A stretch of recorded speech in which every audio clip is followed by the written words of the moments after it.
নমস্কাৰ বন্ধু বান্ধৱীসকল আমাৰ ৰাখিব চেনেলটোলৈ আপোনালোকক স্বাগতম জনাইছোঁ। আপোনালোকে জানেনে কেতিয়াবা আমি ভক্তিভাৱে পূজা কৰিলেও গণেশ দেৱৰ পৰম কৃপা আমি কেতিয়াও লাভ কৰিব নোৱাৰোঁ। ইয়াৰ একমাত্ৰ কাৰণ হ'ল পূজা আৰম্ভ হোৱাৰ আগতেই কিছুমান সৰু ভুল আমি কৰি থওঁ। এই সম্পৰ্কে আপোনালোকে সম্পূৰ্ণভাৱে এই ভিডিঅ'টোৰ যোগেদি জানিব পাৰিব। এই ভুল যদি আপোনালোকে কৰে তেনেহ'লে পূজা যিমানেই সুন্দৰকৈ নকৰক কিয় বিফলতা আপোনালোকৰ আহিব আৰু এই পূজা সুন্দৰকৈ আপোনালোকে কেতিয়াও পালন কৰিব নোৱাৰিব। আজিৰ ভিডিঅ'টোৰ যোগেদি আমি জানিম এনে কিছুমান গুৰুত্বপূৰ্ণ ভুলৰ বিষয়ে, যি ভুল অজানিতে কৰিলেও ইয়াৰ ফল ভৱিষ্যতে আপোনালোকে বেয়াকৈ লাভ কৰিব আৰু নিজেই গণেশ দেৱৰ কৃপাৰ পৰা আপোনালোকে দূৰ হৈ পৰিব। ভিডিঅ'টো আপোনালোকে শেষলৈকে চাব, কাৰণ শেষত মই আপোনালোকক এটা বিশেষ উপায় বা প্ৰতিকাৰ জনাম, যিটো কৰিলে গণেশ দেৱৰ পৰম আশীৰ্বাদ আপোনালোকে লাভ কৰিব পাৰিব আৰু যি পূজাই আপোনালোকে নকৰক কিয় সদায় সফল হ'ব পাৰিব। আহক আমি জানি লওঁ। যদি ভিডিঅ'টো ভাল লাগে লাইক এটা কৰি আমাৰ মনোবল বঢ়াব আৰু আপোনালোকৰ বন্ধুবৰ্গৰ লগত শ্বেয়াৰ কৰি তেওঁলোককো উপকৃত কৰিব। 1 নম্বৰটো, গণেশ দেৱ হৈছে শান্তি, শুভ আৰম্ভণি আৰু পবিত্ৰতাৰ প্ৰতীক। যদি আপুনি ক'ৰবাত কাজিয়া পেচাল কৰে, খং কৰে, দুখত থাকে বা চিন্তাত থাকে, তেনেহ'লে আপোনালোকৰ কাৰণে এই পূজা নহয়। পূজাৰ আগতেই আপোনালোকে এইবোৰ ত্যাগ কৰাটো দৰকাৰ।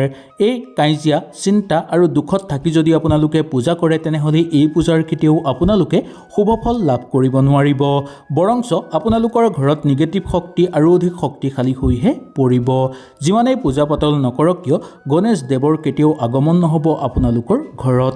শাস্ত্ৰত স্পষ্টকৈ কোৱা হৈছে যে শান্ত মন লৈ কৰা পূজাতহে সফলতা আহে, কিন্তু অশান্ত মন লৈ কৰা পূজাই সফল কেতিয়াও নহয়। পূজা কৰাৰ আগতেই 2 মিনিট আপোনালোকে চকু মুদি গভীৰভাৱে উশাহ নিশাহ ল'বলৈ চেষ্টা কৰিব আৰু মনটো শান্ত কৰিবলৈ চেষ্টা কৰিব। তাৰ পিছতহে আপোনালোকে পূজা পাতল কৰিব। এনেকৈ কৰিলে গণেশ দেৱৰ পৰম কৃপা আপোনালোকে লাভ কৰিব পাৰিব, যাৰ ফলত ঘৰত সুখ শান্তি বৃদ্ধি পাবলৈ ধৰিব, শুভ আৰম্ভণি হ'ব আপোনালোকৰ জীৱনৰ আৰু ঘৰ পৰিয়ালত পবিত্ৰতা বিৰাজ হ'বলৈ ধৰিব। তাকে নকৰি যদি আপোনালোকে হাই কাজিয়া কৰে, দুখত থাকে, খং কৰে, চিন্তাত থাকে, তেনেকৈ যদি আপোনালোকে পূজা কৰে তেনেহ'লে এই পূজা কৰাতকৈ নকৰাটোৱেই মংগল। 2 নম্বৰটো, পূজা মানেই কেৱল ফুল, ধূপ, ধূনা বা চাকি বন্তি নহয়। পূজা মানেই হ'ল শাৰীৰিক আৰু মানসিক শুদ্ধতা। যদি আপুনি হাত মুখ নোধোৱাকৈ ঘামে গাৰে বা মুকলি মনেৰে যদি আপোনালোকে পূজা পাতল নকৰে তেনেহ'লে গণেশ দেৱ আপোনালোকৰ ঘৰলৈ কেতিয়াও আগমন নকৰে। সেই গতিকে সুন্দৰকৈ আপোনালোকে হাত ভৰি বা গা ধুইহে পূজাত বহিব লাগে। কেতিয়াও হাত ভৰি নোধোৱাকৈ ঘাম গাৰে বা ময়লা গাৰে কেতিয়াও পূজা কৰাটো উচিত নহয়। এনেকৈ যদি পূজা কৰে তেনেহ'লে পূজাৰ শক্তি আপোনাৰ ওপৰত প্ৰৱেশ নকৰিব, যাৰ ফলত আপোনালোকৰ ঘৰত দুখ দৰিদ্ৰতা বৃদ্ধি পাবলৈ ধৰিব, ঘৰত ইটোৰ পিছত সিটো সমস্যা আহিবলৈ ধৰিব। সেই গতিকে পূজাৰ আগতেই অৱশ্যে আপোনালোকে হাত মুখ নিশ্চয় ধুব।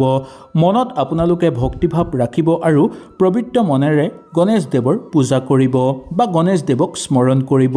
এনেকৈ কৰিলে গণেশ দেৱ সাক্ষাৎ সন্তুষ্ট হৈ পৰিব আৰু আহি আপোনালোকৰ ঘৰত বাস কৰিব, যাৰ ফলত আপোনালোকৰ সকলো মনৰ আশা পূৰ্ণ হৈ পৰিব। সকলো ফালৰ পৰা আপোনালোকৰ সফলতা আৰু উন্নতি বৃদ্ধি পাবলৈ ধৰিব। ঘৰ পৰিয়ালৰ ক্ষেত্ৰত সুখ সমৃদ্ধি বৃদ্ধি পাবলৈ ধৰিব আৰু নতুন কামৰ কাৰণে যদি আপোনালোকে অপেক্ষাত আছে, সেই কাম সুন্দৰভাৱে আপোনালোকে আৰম্ভ কৰিব পাৰিব। 3 নম্বৰটো, অতি গুৰুত্বপূৰ্ণ কথা, পূজাৰ আগতেই বেয়া কথা কেতিয়াও নক'ব বা গালিগালাজ আপোনালোকে নাপাৰিব। শাস্ত্ৰৰ অনুসৰি কোৱা হৈছে যে পূজাৰ আগমুহূৰ্তত মুখেদি ওলাই যোৱাৰ শব্দৰে পূজাৰ শক্তি নিৰ্ধাৰিত কৰে। সেই গতিকে খুব সাৱধানতা আপোনালোকে অৱলম্বন কৰিব। যদি আপুনি পূজা আৰম্ভ কৰাৰ আগতেই মিছা কথা কয়, কাৰোবাক গালি পাৰে বা অশুভ শব্দ ব্যৱহাৰ কৰে তেনেহ'লে আপোনালোকৰ ঘৰত যিমানেই পূজা পাতল নকৰক কিয় কেতিয়াও আপোনালোকে ইয়াৰ ফল লাভ কৰিব নোৱাৰিব আৰু গণেশ দেৱৰ পৰম আশীৰ্বাদ আপোনালোকে কেতিয়াও লাভ কৰিব নোৱাৰিব। পূজাৰ আগতেই সেই গতিকে পূজাৰ আগত আপোনালোকে মুখৰ শব্দ সুন্দৰ কৰিব লাগে বা মিঠাময় কৰিব লাগে আৰু সম্পূৰ্ণ নীতি নিয়মেৰে আপোনালোকে পূজা পালন কৰিব লাগে। তেতিয়াহে গণেশ দেৱৰ পৰম আশীৰ্বাদ আপোনালোকে লাভ কৰিব পাৰিব, যাৰ ফলত আপোনালোকৰ ঘৰ পৰিয়ালত সুখ শান্তি বৃদ্ধি পাবলৈ ধৰিব, নতুন নতুন খবৰ আপোনালোকৰ ঘৰলৈ আহিব আৰু সকলো দিশৰ পৰা আপোনালোকৰ উন্নতি বৃদ্ধি পাবলৈ ধৰিব। 4 নম্বৰটো ভুল দিশত যদি আপোনালোকে মুখ কৰি পূজা কৰে তেনেহ'লে ইয়াৰ ফল আপোনালোকে কেতিয়াও লাভ কৰিব নোৱাৰিব। বহু মানুহে ভুল দিশত মুখ কৰি পূজা কৰে। গণেশ দেৱৰ দিশ অতি গুৰুত্বপূৰ্ণ বুলি মনা গৈছে। সদায় চেষ্টা কৰিব পূব দিশ বা উত্তৰ দিশৰ ফালে মুখ কৰি পূজা কৰিবলৈ। দক্ষিণ দিশত পূজা কৰাটো অশুভ বুলি মনা গৈছে আৰু পূজাৰ ফল আপোনালোকৰ নষ্ট হৈ পৰিব। ইয়াৰ সম্পৰ্কে শাস্ত্ৰত সম্পূৰ্ণভাৱে উল্লেখ আছে। সেই গতিকে গণেশ দেৱৰ যেতিয়া আপোনালোকে পূজা কৰিব সদায় উত্তৰ পূব দিশ বা ঈশান কোণত আপোনালোকে কৰিব পাৰে, নাইবা পূব দিশ বা উত্তৰ দিশত মুখ কৰিও আপোনালোকে পূজা কৰিব পাৰে।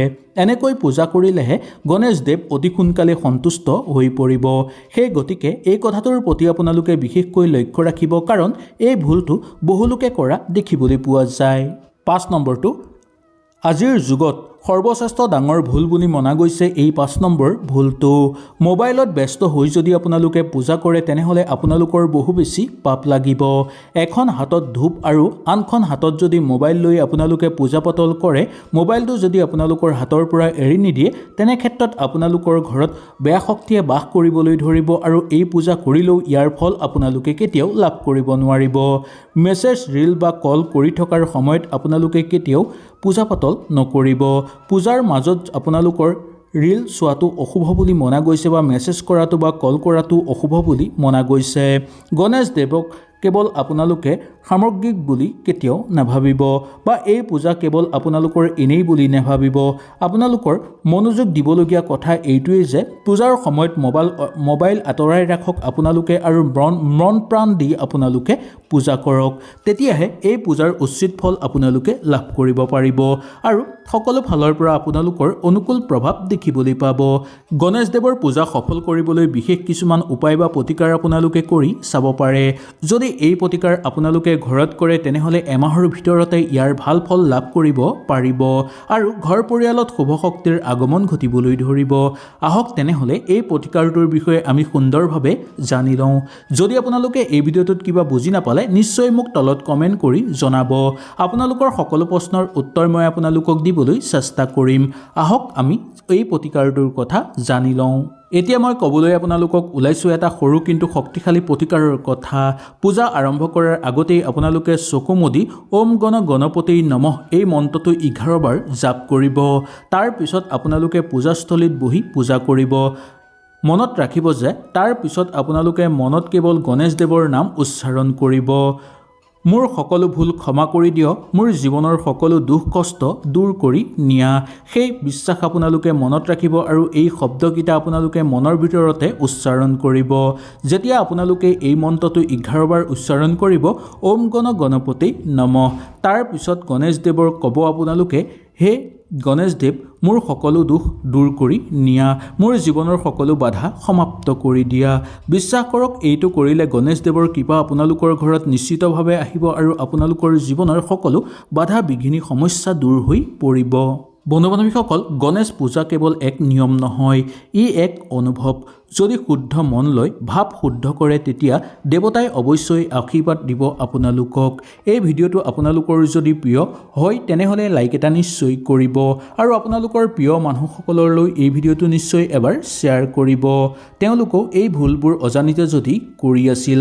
তেনেহ'লে আজিলৈ আপোনালোকৰ ওচৰৰ পৰা বিদায় লৈছোঁ। কালিলৈ পুনৰ আপোনালোকক লগ পোৱাৰ প্ৰতিশ্ৰুতিৰে ওম শ্ৰী গণেশায় নমঃ।